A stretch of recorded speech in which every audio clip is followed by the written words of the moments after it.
안녕하십니까. 부동산 드리머 유병대입니다. 앞전에 1세대 1주택 비과세, 고급주택 양도시 장기보유 공제, 일시적 2주택의 비과세 요건 변화에 대해서 알아봤습니다. 최근에 농지법 위반 관련 뉴스가 많이 나왔었는데, 농지와 관련된 비사업용 토지 양도는 중과한다는 내용으로서 한번 알아보도록 하겠습니다. 비사업용 토지란 보유한 토지를 본래의 목적 또는 용도에 이용하지 않고 양도하는 토지를 비사업용 토지라고 합니다. 이것은 토지 투기 억제나 토지 이용 효율을 높이기 위해서 수립한 대책의 일환입니다. 주말 체험 농지가 22년부터는 비사업용으로 중과세 하는 걸로 바뀌었습니다. 참고하셔야 될 것 같습니다. 사업 인정 고시 사업은 예전에는 2년이었는데 현재는 고시일 이전 5년 이전에 취득해야만 협의 매수라든지 수용 시 사업용으로 인정받아서 절세를 할 수가 있습니다. 사업용 토지와 비사업용 토지의 세율을 보도록 하겠습니다. 사업용 토지 양도할 때는 기본 세율이 적용됩니다. 그리고 장기 보유 공제에도 적용을 받습니다. 비사업용 토지는 일반 지역에서는 이 기본 세율의 10%를 중과를 합니다. 투기지역 같은 지정지역에서는 기본 세율의 20%를 더 추가해 중과를 합니다. 장기 보유 공제는 똑같습니다. 사업용이나 비사업용이나 다 받을 수가 있습니다. 토지는 비사업용인지 여부에 따라서 중과가 되기 때문에 요건을 갖추는 것이 상당히 중요합니다. 구분 기준을 한번 보면은 사용 기준이 있고 기간 기준, 면적 기준이 있습니다. 당년 사업용으로는 이제 법에 나열된 토지가 있는데, 사용 기준을 보면은 내가 보유한 토지가 공부상 지목 여부에 불문하고 사실상 지목의 목적에 따라서 또는 용도에 따라서 사용하는지 구분됩니다. 용도에 따라서 사용하면은 사업용 토지, 사용하지 못하면 비사업용 토지로 구분합니다. 기간 기준을 보면은 보유 일수 중 60% 이상이 목적에 사용했는지, 양도일 직전 5년 동안 3년 이상 목적에 사용했는지, 또는 양도일 직전 3년 동안 2년 이상 목적에 사용했는지에 따라서 적합하다고 판정할 수가 있습니다.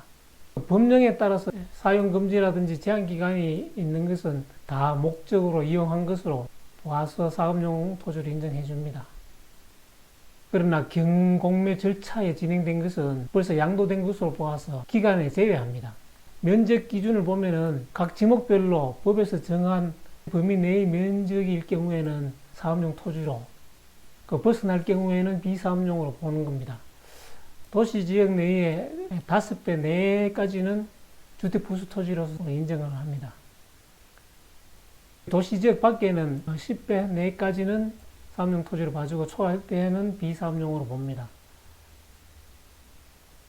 도시지역 내에서는 22년도부터는 부산공업지역에는 3배 이내로 이렇게 축소되었습니다. 그리고 상가, 공장, 목장, 부수토지는 용도지역별, 업종별, 가축별로 그 기준 면적이 있습니다. 기준 면적 내일 때는 사업용으로 인정해 주기 때문에 중과세는 면할 수 있지만은 기준 초과되면은 비사업용이 됩니다. 법에서 정한 당년 사업용 토지도 있습니다. 확인해 둬야 될 것 같습니다.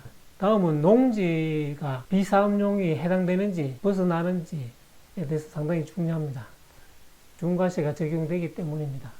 농지가 해당 요건에 맞으면은 사업용으로 인정받아서 중과세를 면할 수 있겠죠. 농지란 잘 아시다시피 전답과수원의 공부상 지목이 아니라 실제로 경적하는 지목에 따라서 구분합니다. 요건은 제촌 요건과 자격 요건이 있습니다. 그리고 도시지역 아닌지 밖인지 비사업용으로 판정을 합니다. 제촌 요건이라는 것은 농지 소재지에 거주하는 경우를 이야기하는 것으로, 농지 소재지에 거주하는 경우와 연접한 시군구에 거주하는 경우, 농지로부터 직선거리 30km 이내의 지역에 거주하는 경우, 어느 하나에 해당될 경우에는 제촌 요건을 갖췄다고 볼 수 있습니다. 자격 요건이 있습니다. 소유자가 직접 경작하는 것으로 인정하는 것을 말합니다.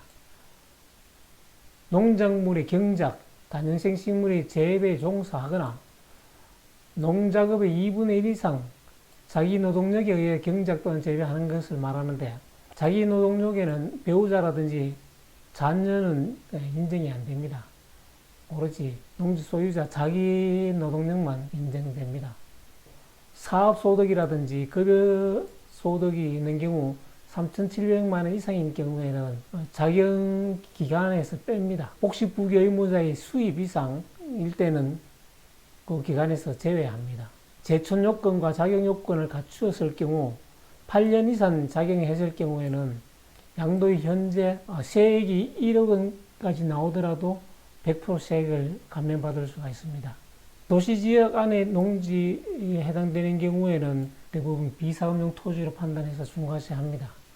도시지역이란 아래 내용과 같이 특별시, 광역시, 그리고 특별자치시도 시지역을 이야기합니다.